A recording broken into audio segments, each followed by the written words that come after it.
Good afternoon, ladies and gentlemen. Today I am here with my speech titled A Change for the Worse.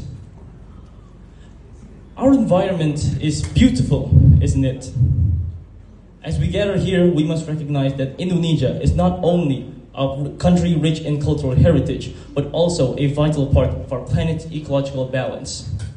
Indonesia, with over 17,000 islands, holds 10% of the world's known species, making it one of the most biodiverse countries on Earth.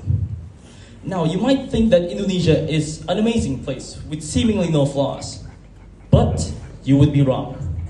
Indonesia is actually, in reality, suffering from rising sea levels that threaten to drown coastal regions, unpredictable weather patterns that disrupt crop harvests, and rising temperatures that dwindles water supplies. These are all caused by something that is changing for the worse. You guessed it is climate change. To simplify, Indonesia is completely vulnerable towards climate change and its hazardous effects on local communities. Firstly, Indonesia's vulnerability towards climate change is largely driven by both natural and human-induced factors. One of the most significant contributors to climate change is deforestation.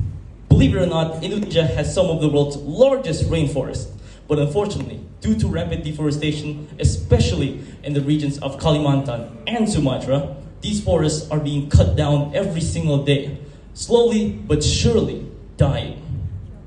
These vital carbon sinks are cut down for palm oil plantations, agriculture, and logging.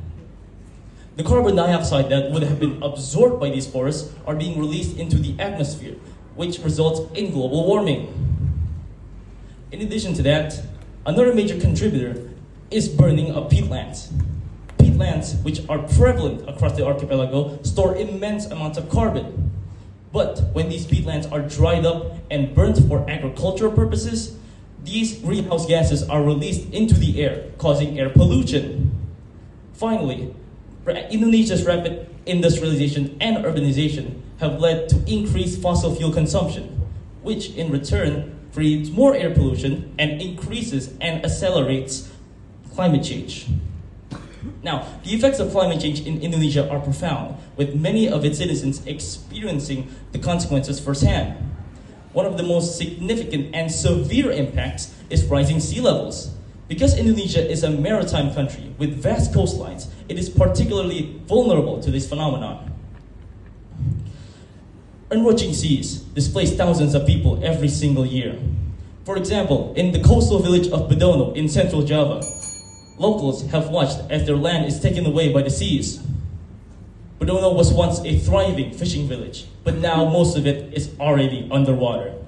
Villagers such as Suparman, a local fisherman, have said that their livelihoods have vanished because fish stocks dwindle and their local village has turned to the seas. Quote, "I used to have a house there, but now the seas have took it," as he points to the seas that was once his village.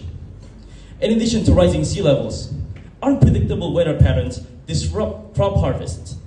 It has made farming in rural Indonesia almost impossible because of prolonged droughts and unseasonal rainfall. Farmers like Siti struggle to grow crops such as rice and corn. Quote, "The environment is already so harsh, and I couldn't even know where the rain comes next. Sometimes we wait, and we wait, and we wait, and by the time the rains come, it is too late. The crops are already ruined." Farmers like Siti and other rural families are forced into poverty as they have no way to farm, which results in food shortages and increased debt. The human toll on Indonesia is immense, and it is the most vulnerable communities that suffer the most. For example, in the village of Palu in Sulawesi, the combined effects of rising temperatures and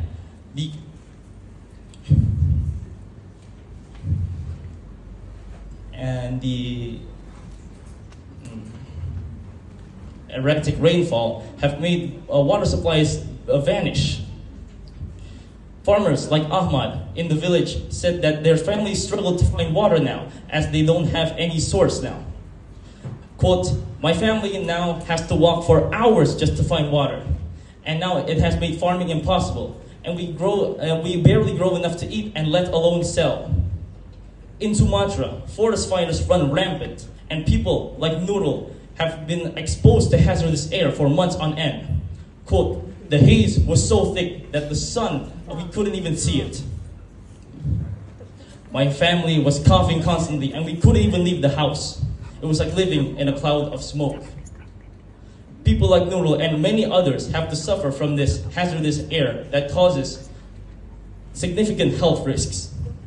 In conclusion, climate change is having a devastating impact on Indonesia, caused by deforestation, burning of peatlands, and fossil fuel consumption. Rising sea levels, unpredictable weather patterns, and rising temperatures have displaced communities, loss of livelihoods, and significant health problems. The personal stories of those like Suparman, Siti, Ahmad, and Nurul have showcased the very real human suffering caused by climate change. As these challenges grow, we as Indonesians must prioritize sustainable development, and we must have adaptation strategies to further mitigate the effects of this global crisis. Through international cooperation and through local efforts, Indonesia can better protect its environment and the local people from climate change. Thank you.